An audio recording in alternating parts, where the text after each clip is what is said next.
नमस्ते प्यारे बच्चों, एक बार फिर से आपका स्वागत है आपके अपने YouTube चैनल ASP आर्य स्टडी पॉइंट पर। आप सब कैसे हैं? उम्मीद है अच्छे होंगे। अगर आप इस चैनल पर नए आए हैं तो प्लीज़ चैनल को सब्सक्राइब कर लें और बेल आइकन ज़रूर दबा लें, और हमारी जो भी वीडियोज़ आपको मिलती हैं उनको प्लीज़ लाइक और शेयर ज़रूर करें।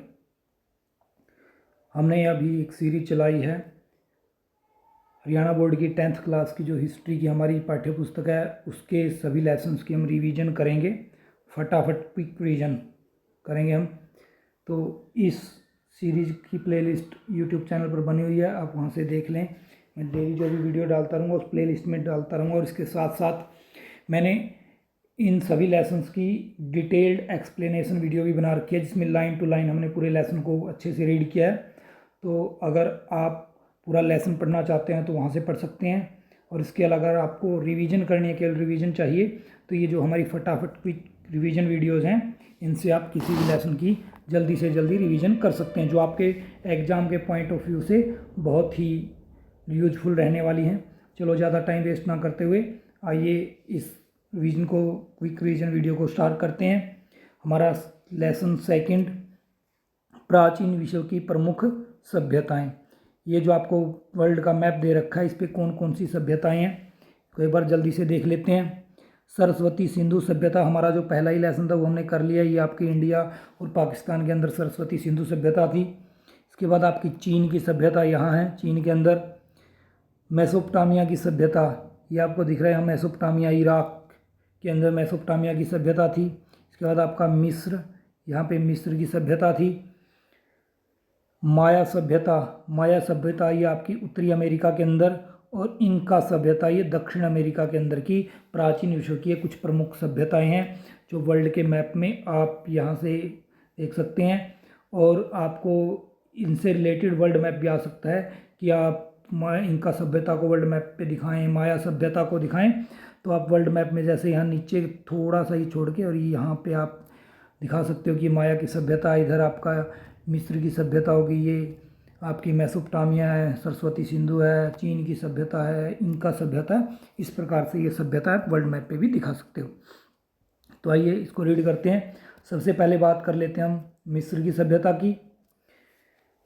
ये जो मिस्र की सभ्यता है, ये लगभग कब, आज से 7000 वर्ष पहले शुरू हुई, और 4000 ईसा पूर्व में, उससे पहले जो ये मिस्र था वो छोटे छोटे राज्यों में बटा हुआ था, लेकिन 4000 ईसा पूर्व में दो राज्य, उत्तर मिस्र जो नील नदी के मुहाने का, यानी जहाँ पे नील नदी जाके गिरती है वहाँ के उसके मुख का राज्य है, और दूसरा नील नदी की घाटी का यानी दक्षिण मिस्र राज्य के रूप में संगठित होने से मिस्र की सभ्यता का विकास जो है वो तेज गति से हुआ। तो पहले छोटे छोटे राज्यों में बंटा हुआ था, बाद में दो राज्य हो गए, एक उत्तर मिस्र और एक दक्षिण मिस्र। उत्तर मिस्र की राजधानी बूटो थी आपकी, और इसका राज चिन्ह क्या था, मधुमक्खी। दक्षिण मिस्र की जो राजधानी थी वो तैखेबे थी, और राज चिन्ह इसका पैपायरस का गुच्छा था। तो ये 4000 ईसा पूर्व के आसपास की बात है। लेकिन उसके बाद मेना या मिनिस नामक राजा ने 3400 ईसा पूर्व में इन दोनों राज्यों को मिला लिया और अपने अधीन कर लिया, और उसने अपनी राजधानी क्या बनाई, मेम्फिस। तो इसने इन दोनों को भी जोड़ लिया, एक देश बना दिया मिस्र, और अपनी राजधानी बनाई मेम्फिस, और इसने मिस्र के पहले राजवंश की स्थापना की। इसके बाद देखते हैं मिस्र के इतिहास को जानने के हमारे पास क्या क्या साधन हैं। तो पहला आपका साहित्यिक साधन।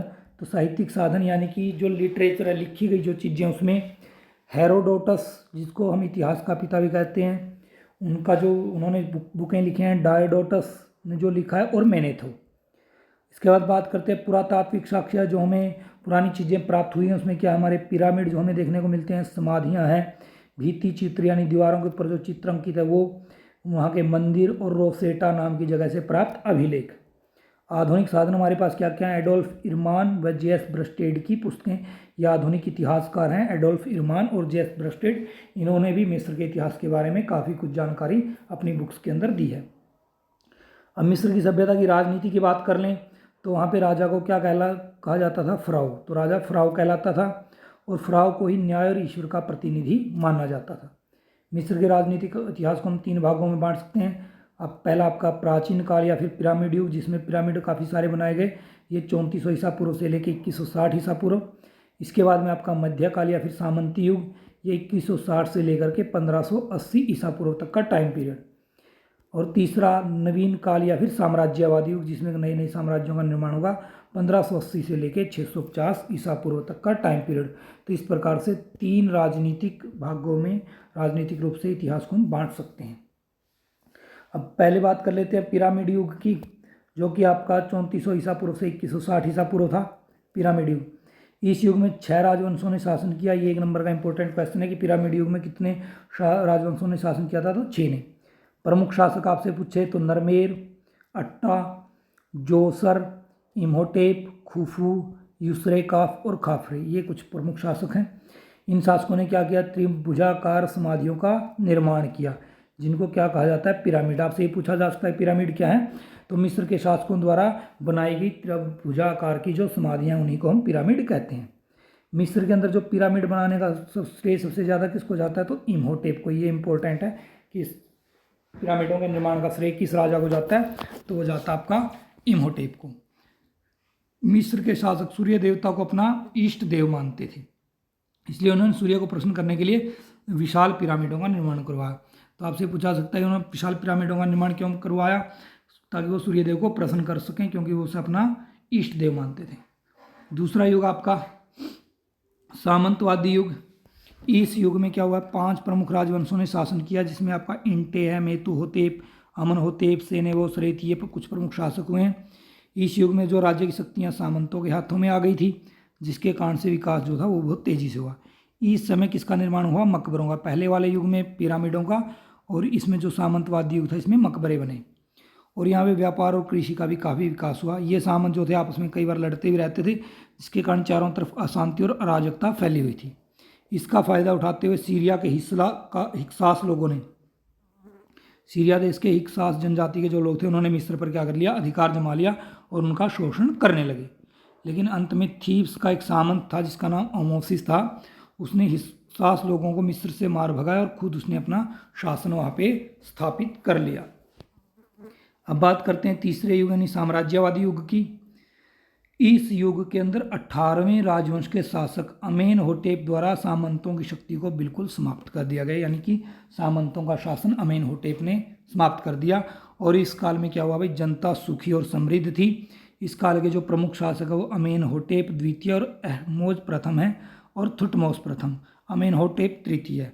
हाथ शोपसुत ये महिला शासिका थी। आपसे पूछें कि साम्राज्यवादी युग की एक महिला शासिका कौन थी मिस्र सभ्यता के अंदर, तो हाथ शोपसुत थी। मिस्र के अंदर कुल 31 राजवंशों ने शासन किया 3100 वर्षों तक, और अंत में 332 ईसा पूर्व में यूनान का शासक था सिकंदर, जो हम कहते हैं जो जीता वही सिकंदर, ये वही वाला सिकंदर है। इसने मिस्र पर अधिकार कर लिया 332 ईसा पूर्व के अंदर।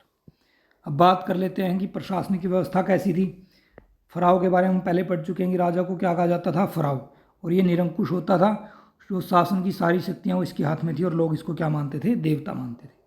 वजीर की बात करें, वजीर शासन संचालन के कार्य में फराव की यानी राजा की सहायता करता था, और उसका मुख्य कार्य था कर वसूल करना और आय व्यय का हिसाब करना, यानी खर्च का हिसाब किताब रखना। ये वजीर का काम है। सैन्य संगठन की बात कर लेते हैं। मिस्र के फराव के पास कोई स्थायी सेना नहीं होती थी, लेकिन 12वें राजवंश के समय फराव ने स्थायी सेना की व्यवस्था कर दी। उसके बाद ये लोग परमानेंट अपनी आर्मी रखने लगे। उससे पहले कोई परमानेंट आर्मी इनके पास नहीं थी। परिषद की बात कर लेते हैं, तो फराव के दरबार में वृद्ध दरबारियों की अलग परिषद थी, यानी जो एक्सपीरियंस्ड दरबारी होते थे, जो काफ़ी लंबा समय हो गया जिनको दरबार में, उनकी एक अलग से परिषद बनाई जाती थी, जिसको क्या कहा जाता था, सारू, जो राजा को क्या करती थी, परामर्श दिया करती थी। तो ये इसको राजा को कोई किसी कार्य के लिए सलाह देनी होती थी, या अगर राजा को कोई सलाह लेनी है तो सारू नाम की परिषद से लेता था। प्रांतीय शासन की बात करें, फराव ने शासन की सुविधा के लिए साम्राज्य को कई प्रांतों में बांटा हुआ था, और इन प्रांतों को हम मिस्र के लोग हैं जो वो क्या कहते थे, नोम, और इनके शासक को नोमार्क कहा जाता। तो आपसे पूछे कि नोम या फिर नोमार्क क्या है, तो मिस्र के फराव ने अपने शासन को प्रांतों में बांटा हुआ था, जिसको नोम कहा जाता था, और उसके शासक को नोमार्क। स्थानीय शासन कैसा था, स्थानीय शासन प्रबंध वो था सामंतों के हाथों में। नगरों में एक प्रशासनिक अधिकारी भी होता था, जो शांति बनाए रखने और कर वसूलने का काम भी करता था। तो शासन जो सामंत के हाथ में था, और इसके साथ साथ वहाँ पे वो अपना एक प्रशासनिक अधिकारी भी रखते थे, जो शांति बनाता था और कर वसूलता था। न्याय व्यवस्था की बात करें, फ्राउ मुख्य न्यायाधीश होता था, यानी सुप्रीम जज है वो, या मुख्य जज कौन है, वो फ्राउ ही है। मुकदमा इनका लिखित रूप में चलाया जाता था और फ्राउ जो है मुकदमे का फैसला 3 दिन में ही कर देता था, यानी ज़्यादा समय ये नहीं लगाता था। और ये फैसला कैसा करता था कि अपराधी को जो है कठोर सजा दी जाती थी, जिसमें कोई ना कोई अंग भंग कर दिया या डंडे से पीट दिया या देश निकाला, इस प्रकार के ये सजा के प्रावधान थे। अब अर्थव्यवस्था और वाणिज्य की बात करते हैं कि हाँ इनका जो अर्थव्यवस्था कैसी थी, व्यापार वगैरह क्या था। तो अर्थव्यवस्था में कृषि जो है इनकी वो मुख्य थी। मिस्र एक कृषि प्रधान देश था और यहाँ पे गेहूँ, जौ, कपास, सण, फलों में अंगूर, अंजीर व खजूर, इन सब की खेती की जाती थी। पशुपालन की बात कर लें तो मिस्र के लोग क्या क्या पालते थे, गाय, भेड़, गधा, बछड़ा, बंदर और मुर्गी जैसे पशुओं को ये लोग पालते थे। उद्योग धंधे क्या क्या थे इनके यहाँ पे, उस समय में लोग क्या करते थे, तो पत्थर काटने का काम, गहने एवं बर्तन बनाने हैं, तांबे तथा कांसे के हथियार बनाने हैं एवं लकड़ी का फर्नीचर बनाने में ये लोग कुशल थे, ये काफ़ी इसके अंदर माहिर थे। इसके अलावा लोग नाव एवं जहाज़ों के निर्माण के अंदर भी निपुण थे और उस समय पेपिरस नामक घास के पौधे से कागज भी बनाया जाता था, ये लोग कागज बनाना भी जानते थे, ये भी इनका एक प्रमुख उद्योग धंधा था। इसके अलावा नाव बनानी है, गहने बनाने, बर्तन बनाने, पत्थर काटना है, कांसे आदि के हथियार बनाने हैं, लकड़ी फर्नीचर का काम, ये सारे उद्योग धंधे ये लोग करते थे। व्यापार और वाणिज्य की बात करें तो मिस्र में जो व्यापार है वो नील नदी के द्वारा होता था और इसके अलावा मिस्र भारत और अरब से क्या क्या मंगवाता था, मसाले हैं, रंग, तेल, पाउडर, चंदन मंगवाता था, ये भारत और अरब के देशों से। इसके बाद आती बात इनकी संस्कृति एवं धर्म क्या था मिस्र के लोगों का। संस्कृति एवं धर्म, मिस्र जो है वो बहुदेववादी थे, यानी बहुत सारे देवताओं को ये मानते थे, प्रकृति के विभिन्न रूपों की ये पूजा करते थे और कुल मिलाकर यहाँ कितने देवताओं को मानते थे लोग, 3000। मिस्र का सबसे बड़ा देवता क्या था, सूर्य, जिसको ये रे, रा, होरस, एमन आदि नामों से पुकारते थे। सूर्य के क्या क्या नाम है मिस्र सभ्यता में, रा, रे, होमस, होरस, एमन।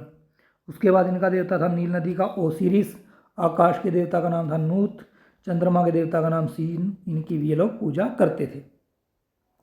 फराव या फिर सामंतों के मरने के पश्चात उन्हें मकबरा में एक रासायनिक लेप लगाकर कब्र में रख देते थे। तो ये एक ऐसा रासायनिक लेप लगाते थे उसके ऊपर, शरीर के ऊपर, मृत शरीर पे, कि जिससे वो कई शताब्दियों तक भी शरीर है जो खराब नहीं होता था, वो ऐसे कैसा रहता था, गलता नहीं था। और इसी प्रकार हमें जो मम्मियाँ प्राप्त होती हैं वो ऐसी ही मम्मियाँ जो इन्होंने लपेट के ये ऊपर पट्टियाँ लपेट देते थे और कोई केमिकल लगा के, जिससे आज तक भी वो शरीर खराब नहीं हुए हैं, जिससे मृत शरीर खराब नहीं होता था। इसे क्या कहा जाता था, मम्मी कहा जाता था। और इन मकबरों को क्या कहते थे, पिरामिड। अब बात कर लेते हैं मिस्र की सभ्यता को ने संसार को क्या दिया। मिस्र की सभ्यता की संसार को क्या देन है। एक तो मिस्र के लोगों ने विश्व को 365 दिन का एक वर्ष और कैलेंडर दिया। तो ये जो 365 दिन का कॉन्सेप्ट है ये भी मिस्र की सभ्यता से आया। इसके अलावा इन्होंने सूर्य घड़ी और जल घड़ी का आविष्कार किया, यानी अगर समय देखना है तो उसके लिए इन्होंने सूर्य घड़ी और जल घड़ी बनाई थी। औषधि विज्ञान के क्षेत्र में भी इन्होंने एक खोजें की हैं, जिसमें एक तो आपका एक रासायनिक लेप है जिसको अगर मृतक शरीर को लगा दिया जाए तो कई शताब्दियों तक भी वो सुरक्षित रखा जा सकता है, वो खराब नहीं होता। मिस्र से हमें एक ऐसी सूची मिली है जिसमें विभिन्न बीमारियों से संबंधित कितनी दवाओं का नाम मिलता है, 600 प्रकार की दवाओं का भी हमें नाम मिलता है। तो इससे पता चलता है कि चिकित्सा की विनों को या मेडिकल साइंस की बोलें तो बहुत ज़्यादा जानकारी थी। एकेश्वरवाद के सिद्धांत का भी प्रचलन यहाँ था, यानी ये एक ही ईश्वर को ये लोग मानते थे। इसके बाद बात करते हैं अगली जो हमारी सभ्यता है वो है मेसोपोटामिया की सभ्यता। मेसोपोटामिया की सभ्यता ये कहाँ पे थी, फारस की खाड़ी के उत्तर में स्थित आधुनिक इराक, जो वर्तमान में इराक है, उसको प्राचीन काल में मेसोपोटामिया कहते थे, यानी इराक के अंदर ये सभ्यता। मेसोपोटामिया जो शब्द है वो यूनानी भाषा का शब्द है। यह 2 शब्दों मेसो और पोटम से मिलकर बना है। मेसो का अर्थ होता है मध्य और पोटम का अर्थ है नदी, यानी 2 नदियों के बीच का एरिया। और वो 2 नदियाँ कौन सी थी, दजला व फ्रात। तो दजला व फ्रात के बीच के एरिया को क्या कहा जाता है, मेसोपोटामिया। मेसोपोटामिया क्षेत्र में विकसित होने वाली सभ्यताएं कौन सी है, सुमेरियन है, बेबीलोनियन है, असीरियन।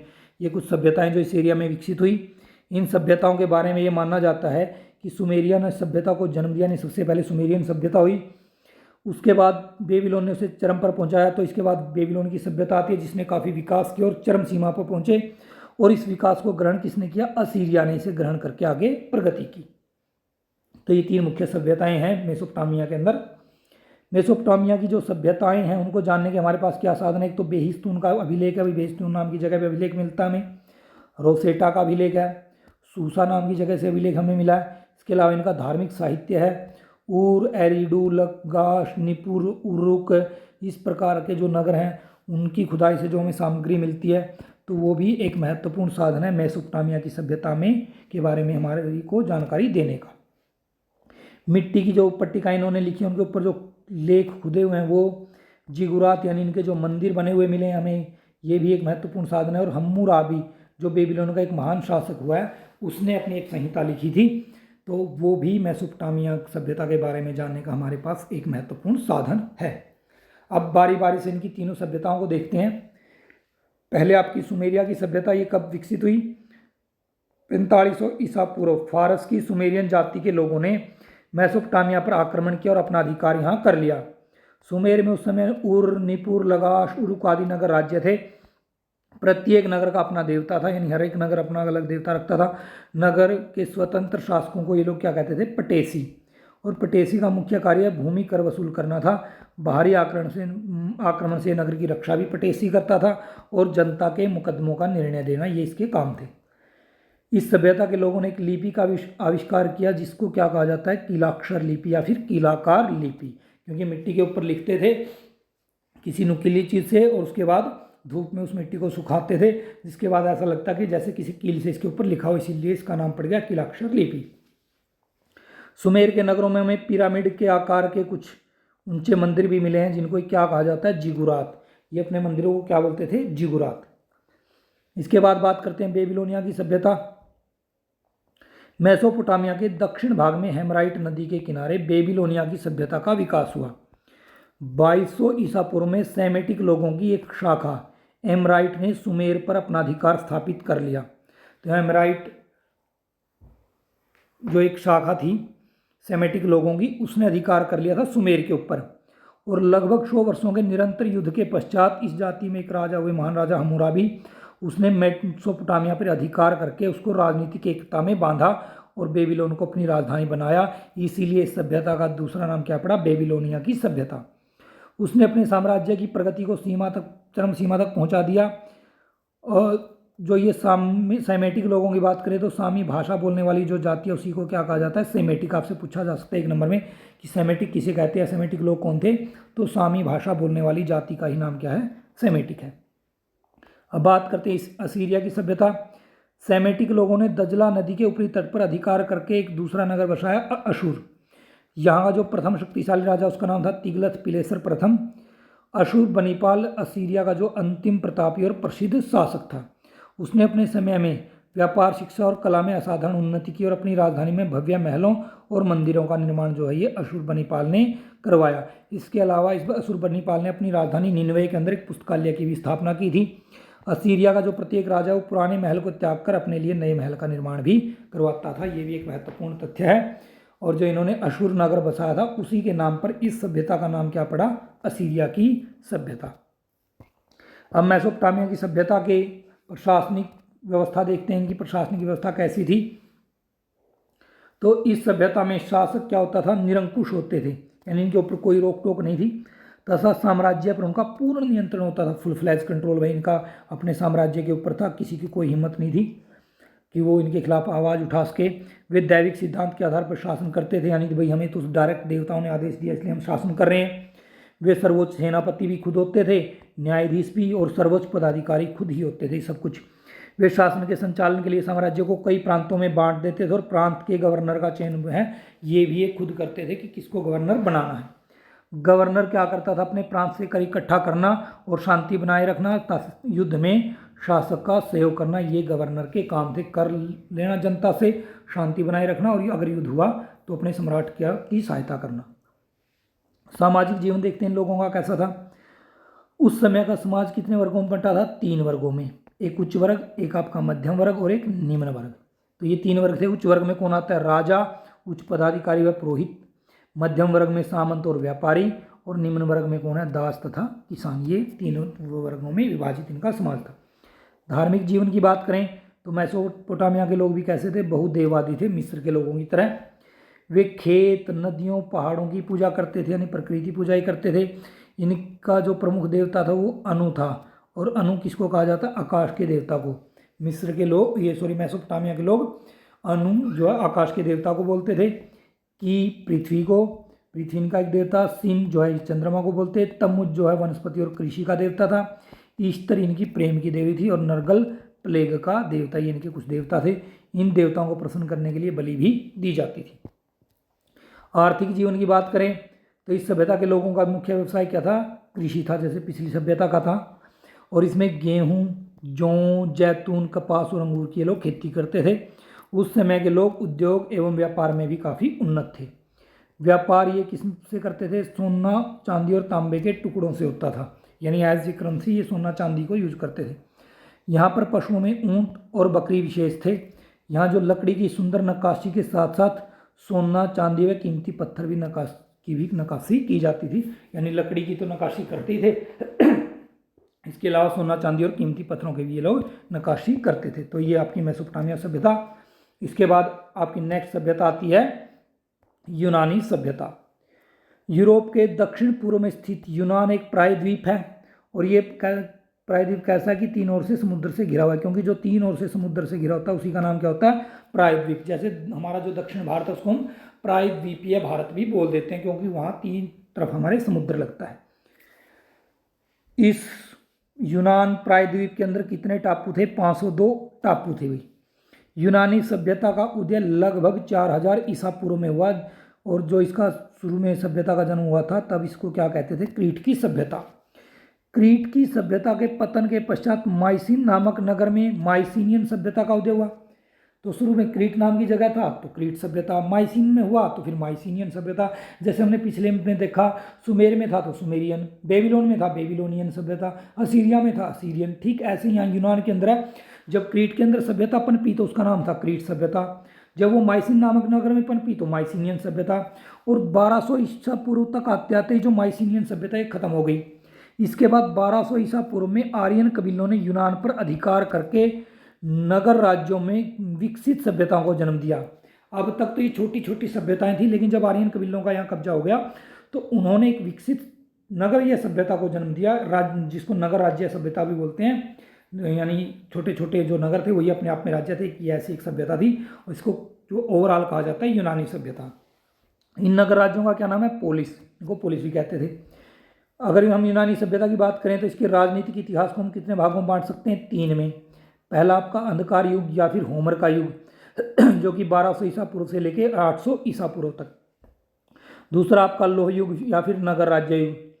तो ये लोह युग या फिर नगर राज्य युग कब से? 800 ईसा पूर्व से 500 ईसा पूर्व। और इसके बाद आता आपका हेलेनिस्टिक युग 500 ईसा पूर्व से 200 ईसा पूर्व तक। यूनान की सभ्यता को अगर हमें जानना है तो उसके हमारे पास क्या क्या साधन है देखते हैं। होमर द्वारा रचित महाकाव्य इलियड व ओडिसी। होमर नाम का ये व्यक्ति था, इसने इलियड व ओडिसी नाम के महाकाव्य की रचना की। हेरोडोटस की रचना हिस्टोरिका, यानी वही इतिहास के पिता जो हेरोडोटस थे उनकी हिस्टोरिका से भी हमें यूनानी सभ्यता की जानकारी मिलती है। एथेंस, कोरिथ, स्पार्टा, थीब्स, ये जो कुछ नगर थे इनके, वहाँ से जो खुदाई में सामग्री मिली है तो उससे भी हम इसके बारे में जान सकते हैं। थ्यूसिडाइडीज की रचना पेलोपोनेशियन युद्ध, ये पेलोपोनेशियन युद्ध के नाम से थ्यूसिडाइडीज एक इतिहासकार हुए, उन्होंने एक रचना लिखी है। प्लेटो एवं अरस्तु की रचनाएं, जो प्लेटो और अरस्तु ने जो कुछ लिखा है उससे भी हम यूनानी सभ्यता के बारे में जानकारी प्राप्त करते हैं। अब बात कर लेते हैं इनकी प्रशासनिक एवं राजनीतिक व्यवस्था कैसी थी। इस सभ्यता में राजवंशों के शासकों ने शासन किया। राजा निरंकुश होते थे। प्रजा राजा को ईश्वर तुल्य मानती थी, यानी राजा को भगवान का ही रूप माना जाता था एक तरह से। राजा जो है ब्यूल नामक परिषद के परामर्श से शासन का संचालन करता था। राजा की एक परिषद होती थी जिसको हम ब्यूल बोलते हैं, ये राजा को शासन के बारे में सलाह देती थी, और इसकी सलाह पर ही ये राजा जो है कार्य करता था, शासन का संचालन करता था। सिकंदर का समय विश्व इतिहास में हेलेनिस्टिक युग के नाम से प्रसिद्ध है, जो हमने पिछला पढ़ा कि 500 ईसा पूर्व से 200 ईसा पूर्व तक के युग को हम हेलेनिस्टिक युग बोलते हैं। सिकंदर ने क्या किया? 336 ईसा पूर्व में अपने पिता फिलिप का वध कर दिया, और मकदूनिया यानी मैसिडोनिया का ये क्या बन गया? शासक बन गया। उसने यूनान में हुए विद्रोहों को कुचल दिया और समस्त यूनान पर अपना अधिकार कर लिया था। उस समय यूनान के अंदर 150 नगर थे जिसमें 3 प्रकार के नागरिक रहते थे।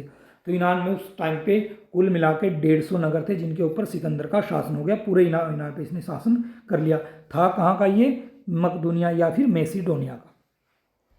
ये जो 3 प्रकार के नागरिक थे इनमें कौन कौन था? स्वतंत्र नागरिक एक तो कि जो आज़ाद हैं, जिन जो के ऊपर कोई गुलामी नहीं है। दूसरे विदेशी नागरिक जो विदेशों के लोग यहाँ रहते हैं। और तीसरा दास, जो यानी कि स्वतंत्र जीवन नहीं जी सकते, वो किसी ना किसी के दास हैं। अब बात करते हैं सामाजिक व्यवस्था की कि जो मेसोपोटामिया की इसकी आपकी यूनानी सभ्यता, यहाँ की सामाजिक व्यवस्था कैसी थी। उस समय के समाज को हम कितने वर्गों में बांट सकते हैं? 4 वर्गों में बांटा गया। इन्होंने समाज को 4 भागों में बांट रखा है। पहला कुलीन वर्ग, यह जो वर्ग है विशाल भू संपत्ति का स्वामी था और इनके पास बहुत बड़ी संख्या में दास होते थे। यह वर्ग युद्ध के समय युद्ध का नेतृत्व भी करता था, तो इसको बोलते हैं हम कुलीन वर्ग या धनी वर्ग भी कह सकते हैं। इसके पास सारी संपत्ति थी। मध्य वर्ग, इस वर्ग में साधारण नागरिक शामिल थे जिन्हें हम फ्रीमैन अथवा परोआसी कहते हैं, यानी स्वतंत्र व्यक्ति, वो इसके अंदर आते थे। ये वर्ग जो है व्यापार एवं वाणिज्य में भूमिका निभाता था, यानी व्यापार और वाणिज्य का कार्य मध्य वर्ग देखता था। इसके बाद आपका आता है श्रमिक वर्ग। इसमें मजदूर शामिल थे जिनको हम थीट्स कहते हैं या थीट्स इनको कहा जाता है मजदूरों को, तो मजदूर वर्ग या फिर श्रमिक वर्ग। चौथा दास वर्ग, इस वर्ग में दास शामिल थे जिन्हें हलोट भी कहा जाता है, यानी ये गुलाम थे और इनका कोई स्वतंत्र अस्तित्व नहीं था। इसके बाद बात करते हैं इस सभ्यता की आर्थिक एवं वाणिज्यिक व्यवस्था कैसी थी।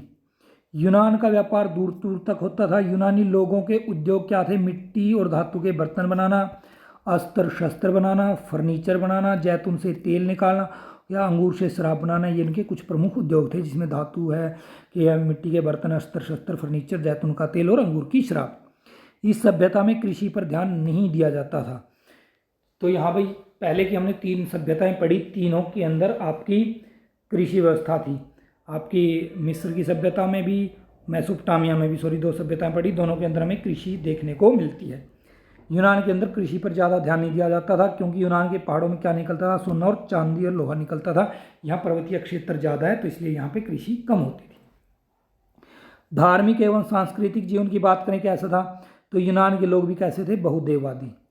ये लोग प्राकृतिक शक्तियों एवं जानवरों की पूजा करते थे और उनका जो विश्वास भूत प्रेत के अंदर भी था। इनके जो मुख्य देवता क्या थे? जीएस इनका आकाश का देवता हो गया, अपोलो सूर्य का देवता को बोलते थे, हरमस व्यापार का देवता, पोसिडोन इनके समुद्र का देवता, यहाँ समुद्र कर लेना। इसके अलावा आपका मार्स जो है युद्ध का देवता, डेमीटर अन्न की देवी आदि इन लोगों के मुख्य देवता थे। इन लोगों के मनोरंजन के साधन में क्या क्या था? नाचना, गाना और पशुओं की लड़ाई करवाना। इससे इनको काफ़ी एंटरटेनमेंट मिलता था, काफ़ी खुशी होती थी। ये इनके प्रमुख मनोरंजन के साधन थे, नाच गाना और पशुओं की लड़ाई। इसके बाद नेक्स्ट सभ्यता हमारी रोमन सभ्यता। 1000 ईसा पूर्व में रोम एक छोटा सा गांव था जो कि मध्य इटली में टाइबर नदी के किनारे पर 7 पहाड़ियों पे बसा हुआ था। ठीक है, तो टाइबर नदी के किनारे 7 पहाड़ियों के बीच में ये बसा हुआ एक छोटा सा गांव था 1000 ईसा पूर्व के आसपास, जिसको हम रोम बोलते हैं। इसे 7 पहाड़ियों का नगर भी कहा जाता है। 8वीं सदी ईसा पूर्व में यह एक विशाल साम्राज्य बना। 8वीं सदी के आसपास आके ईसा पूर्व में तो एक काफ़ी बड़ा साम्राज्य बन गया। एट्रुस्कन जाति ने जो क्या है रोम की सभ्यता का विकास किया। एट्रुस्कन यहाँ की एक जाति थी जिसने रोम की सभ्यता को शुरू में प्रारंभ किया, उसका विकास किया। इटली वासियों ने वर्णमाला, कला, युद्ध तथा अस्त्र शस्त्र का ज्ञान भी इसी जाति से सीखा था। तो ये जो कला की है, युद्ध वगैरह की नॉलेज, अस्त्र शस्त्र की नॉलेज, वो सारी इन्होंने एट्रुस्कन जाति के लोगों से सीखी। 500 ईसा पूर्व में क्या होता है कि रोम के लैटिन आर्यों ने एट्रुस्कन जाति को हरा दिया। जो रोम के लैटिन आर्य थे उन्होंने इसको हरा दिया और रोमुलस जो था वो रोम का पहला सम्राट बना। जो लैटिन आर्य था रोमुलस, वो रोम का पहला सम्राट बनता है और इस सभ्यता का जो नामकरण होता है वो रोम की सभ्यता होता है। रोमन सभ्यता का राजनीतिक इतिहास उसको 4 भागों में बांट सकते हैं। पहला राजतंत्र काल 753 ईसा पूर्व से 509 ईसा पूर्व तक, फिर गणतंत्र काल 509 से 133 ईसा पूर्व, फिर सैनिक अधिनायकों का काल 133 से 27 ईसा पूर्व, और उसके बाद आपका आता है साम्राज्यवादी काल जो कि 27 ईसा पूर्व से 476 ईसा पूर्व। तो ये आपको बुक में 31 लिखा होगा यहाँ पे, तो ये 31 नहीं है, ये 27 ही आएगा, 31 गलत है। ये आप ठीक कर लें, अगर आपके बुक में गलती है तो यहाँ 31 नहीं आएगा, 27 ही आएगा, यही डेटा ठीक है। इसके बाद एक एक काल को हम पढ़ते हैं। पहला राजतंत्र काल है। इस काल में राजा राज्य का अध्यक्ष होता था, उसके जो अधिकार थे वह असीमित थे, यानी बहुत ज़्यादा अधिकार राजा के पास थे। इस समय का समाज दो वर्गों में विभाजित था, पहला आपका पेट्रिशियन वर्ग एवं दूसरा आपका प्लेबियन वर्ग। पेट्रिशियन वर्ग में लैटिन लोग थे जो रोम के वास्तविक निवासी थे, यानी एक तरह से इस वर्ग में रोम के उच्च एवं कुलीन परिवार के व्यक्ति आते थे, यानी काफ़ी समृद्ध जो लोग थे, धनी लोग थे, और जो लोग लैटिन होते थे वही पेट्रिशियन में आते थे। प्लेबियन के अंदर स्वतंत्र दास, भूमिहीन और गरीब व्यक्ति आते थे, या तो जो आपके स्वतंत्र दास हैं या फिर जिनके पास कोई जमीन नहीं है, गरीब व्यक्ति, वो प्लेबियन वर्ग में आते थे। ऑगस्टस का युग जो है वो 27 ईसा पूर्व से 31 ईसा पूर्व तक का टाइम पीरियड था। ये रोम का स्वर्ण युग कहलाता है। यहाँ पे था वो आपका 31 वाला मामला, यहाँ है 31, यहाँ 31 गलत है और इसको 27 कर लेना, यहाँ 27 ही आपका, ये ठीक है। ये बुक में भी 27 मिलेगा आपको। रोम की सभ्यता को जानने के हमारे पास क्या क्या साधन हैं।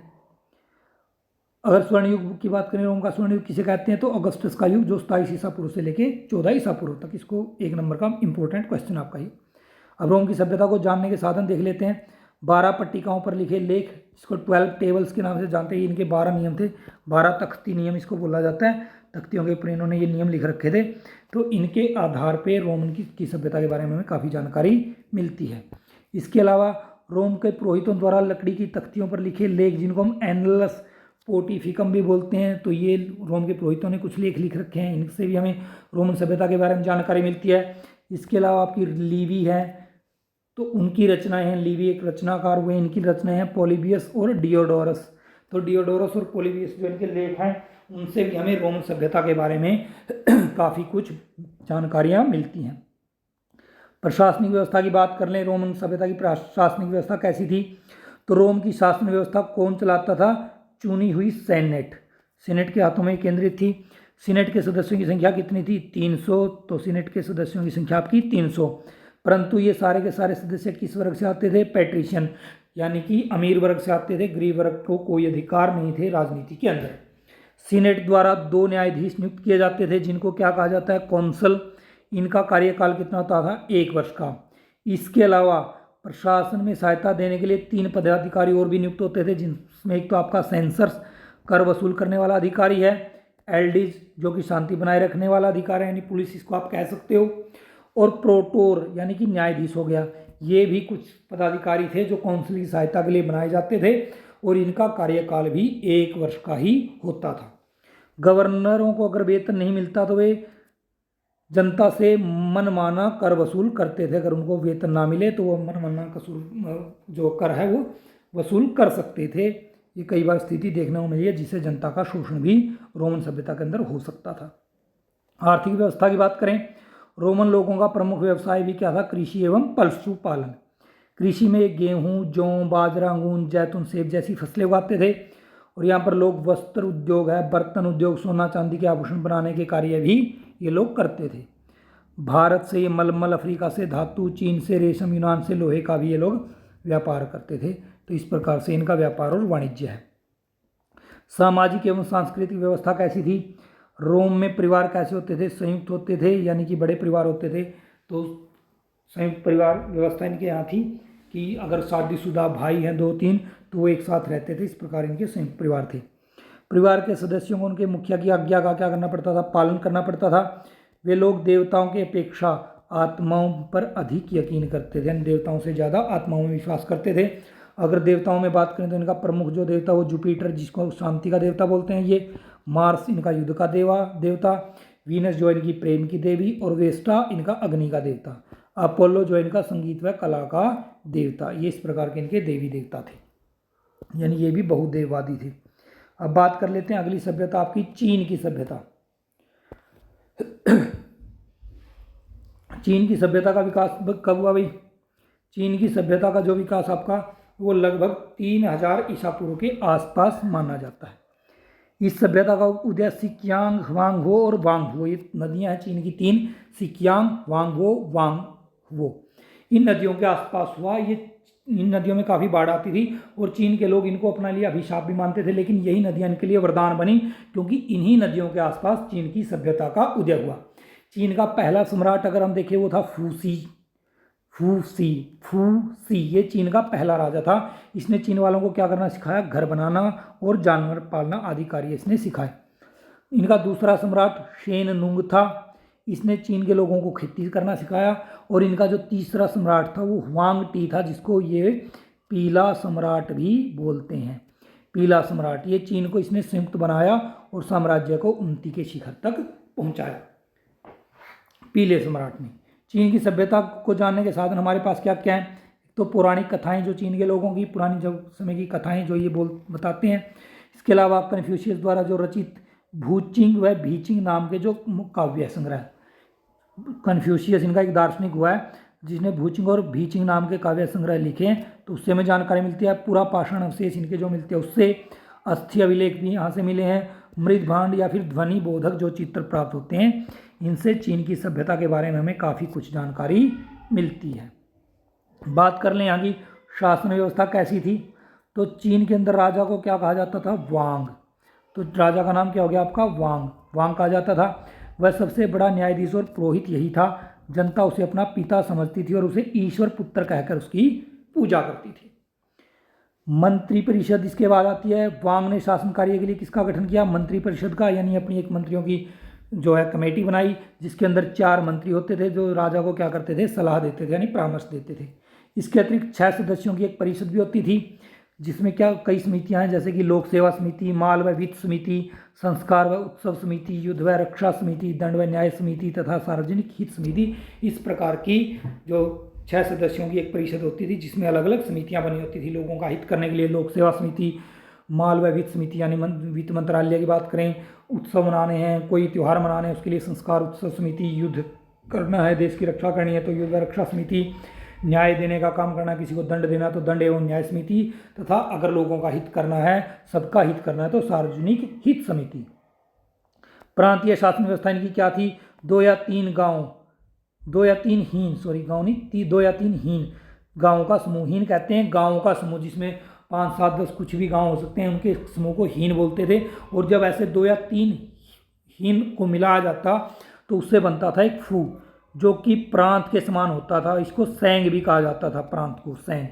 इनकी शासन व्यवस्था एक न्यायाधीश और एक राज्यपाल चलाता था, जो है आपके सैंगों की या फिर प्रांतों की। आर्थिक दशा कैसी थी चीन की, चीन के लोग कृषि और पशुपालन का कार्य करते थे। यहाँ बाजरा, चावल, गेहूँ तथा फलों की खेती होती थी। उपजाऊ भूमि पर 9 परिवार मिलकर सामूहिक रूप से वे खेती करते थे, जिसे चिंगतियन प्रणाली कहा जाता है। जो ये 9 परिवारों के एक साथ मिलकर खेती करने की परंपरा का क्या नाम है, चिंगतियन प्रणाली। इसके बाद बात करते हैं इनके उद्योग धंधे। तो क्या क्या उद्योग धंधे करते थे।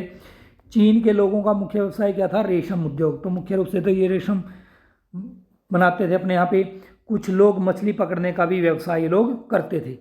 चीन के लोग अपने व्यवसाय बदलने को पाप समझते थे, यानी ये वंशानुगत व्यवसाय को ही अपनाते थे, उसी में गर्व अनुभव करते थे। व्यापार और वाणिज्य की बात करें तो चीन का व्यापार के क्षेत्र में बहुत विकास हुआ।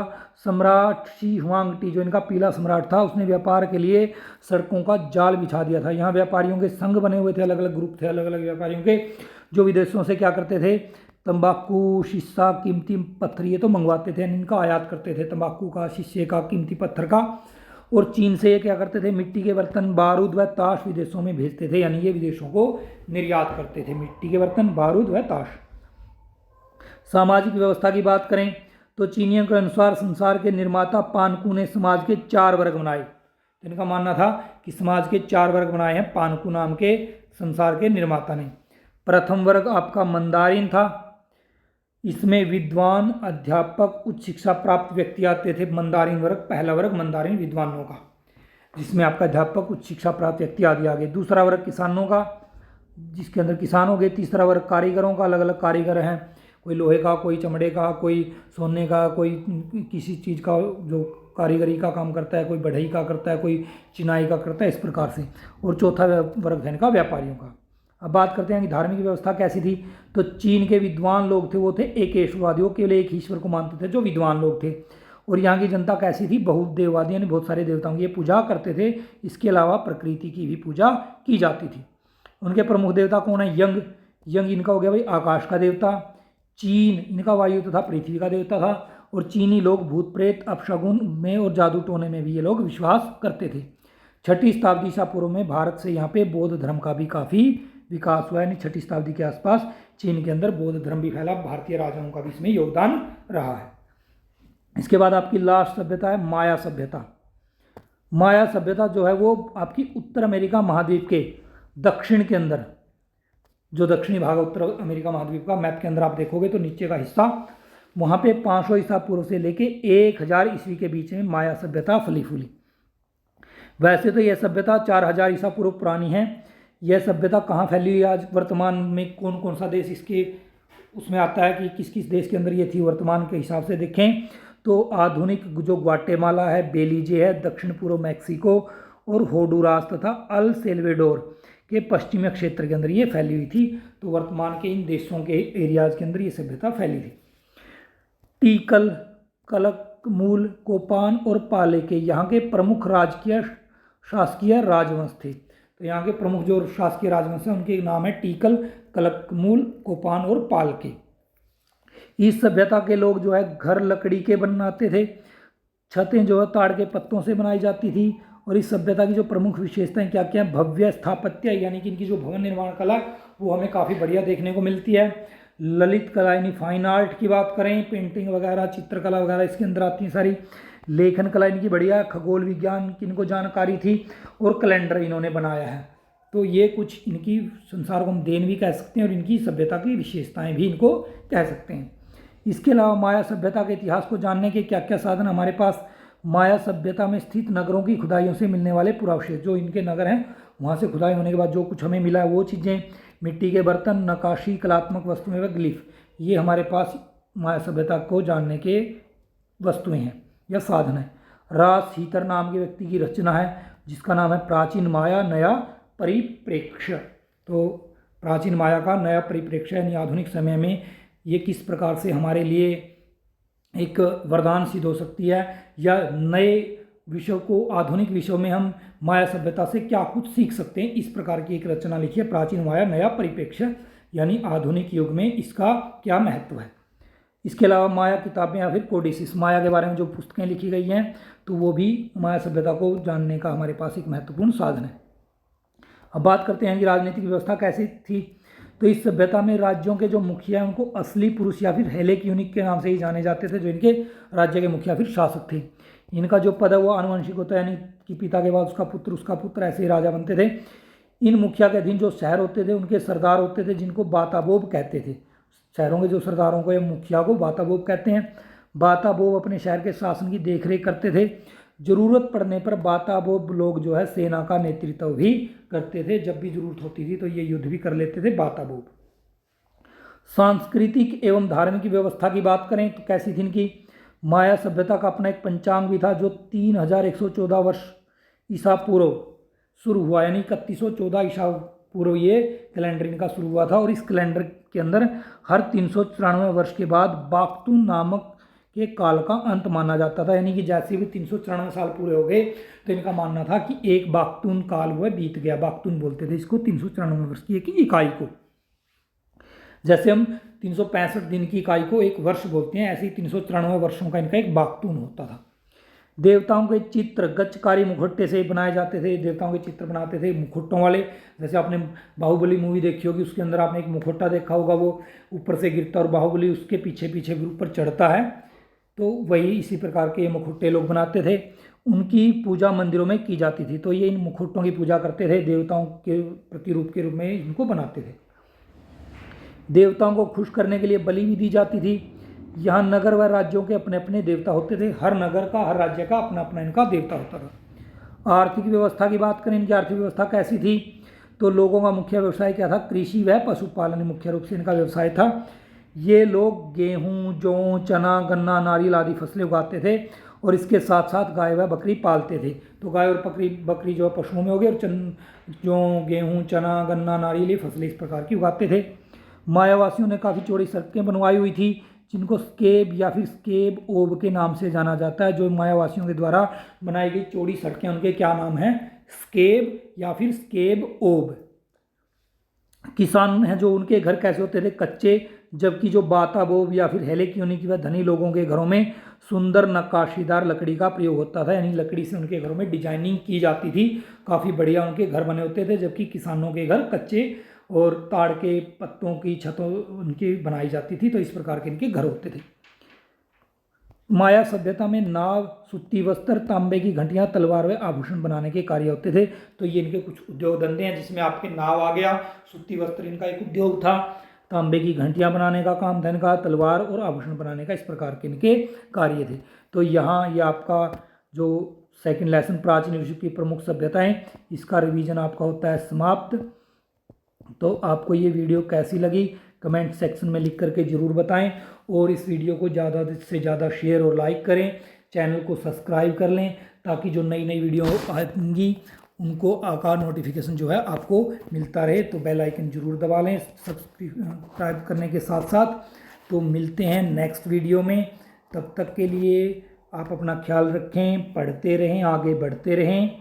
तो मिलते हैं नेक्स्ट वीडियो में, तब तक के लिए बाय, टेक केयर, सभी को नमस्ते।